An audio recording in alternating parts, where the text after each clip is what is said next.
ground eno ekolebwa ebintu bingi kubanga kukyajinga simu. Nti bw'oba ogenda okukyajinga essimu okuteekamu obuteesi kyaja mu ssimu tekikyajinga ssimu.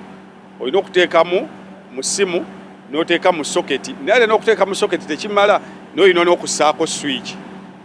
Bangi tukeera nga essimu teyakyagize nga weerabidde okussaako switch. Lubaga eyo erina ebintu biringa bibiri ebigikola. Ekisooka biringa bisatu. Ekisooka ye opposition. Ekyokubiri erimu obwakabaka bwa Buganda. Ekyokusatu erimu Kereziya Katolika. Akati Ugiriya Nasolo mu bwakabaka wankizo nnyo ne mu Kereziya Katolika era wankizo nnyo. Ne luli abamanyi abazze bagobera ensonga ne luli Nasolo abakubanga yava mu DP n'ayingira NUP yali asobola kufuna kaadi era wini yali asobola okugijjayo. So abayinako enkizo nti ground yagiweza bulungi nnyo ate mukyala mumanyirivu. Luli ekyamukubya kyokka kuba nti ku byonna byonna bye yayina ekibiina kye kyali kimaze okudobonkana.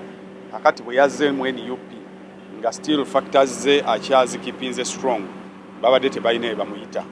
Rain akyali muto mu byobufuzi and is still growing, and musanyufu nti yagezezzaako at least alina stepping stone singa keeping that consistency n'abeera available n'akola ground ye. You never know, ne mu kisanja ekiddako basomu kuba akalulu ne tugenda okuyingira 236 nga y'omu ku bantu b'ogamba nti baliyo kakati ne Rain bamuweemu. Kati Flavia yagenda okuva wano ground nga yali agirina n'ebbanga lyamaze nga taliiwo bintu bingi nnyo. Ate bannayuganda bano badi omuntu kabeere muntu ng'avudde bweru eyo kibakalubira okujjalo ne bamuwagira ng'akola ekivulu ti munnayuganda abadde wano n'agenda bweru ate nadda bitero bakalubira. Kakati bw'ova wano n'ogenda ebintu bingi ebikyuka.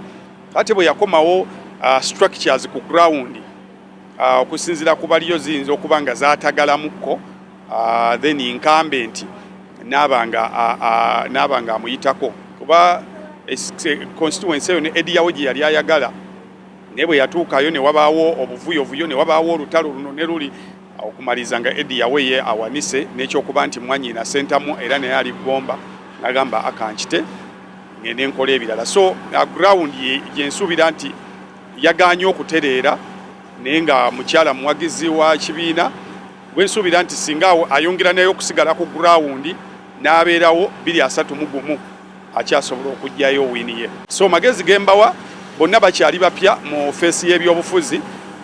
Ababawangudde si be bantu boyisaamu amaaso ku ground ne mu royalty y'ekibiina. So okusigala nga wooli okyakola emirimu gyo bw'okyagumiza ground yo, you never know 2031 okyasobola okukomawo n'otukakasa. Music industry kigireka nga y'amaanyi era ng'abantu bongero giwa ekitiibwa. Music industry yavangamu abantu nga bakola bintu bitajjansa mu society. Ne entertainment we bakati ng'evaamu bantu baagala kulwanirira nfuga nnungi na ddembe ly'abantu na kukulaakulana kw'abantu. Abantu bajja tuwa ekitiibwa naddala singa tunaagenda n'ebyo ebivudde mu kakiiko ke twasalawo kabeere kaleefali. Oyagala ogenda independent, it will cost you naddala wano mu kibuga kuba abantu bajja gamba yagenda eri nga alina pulaani B, kitegeeza teyali loyo ku kibiina, yagendayo nga ayagala egi ate nga n'enkoko agyagala.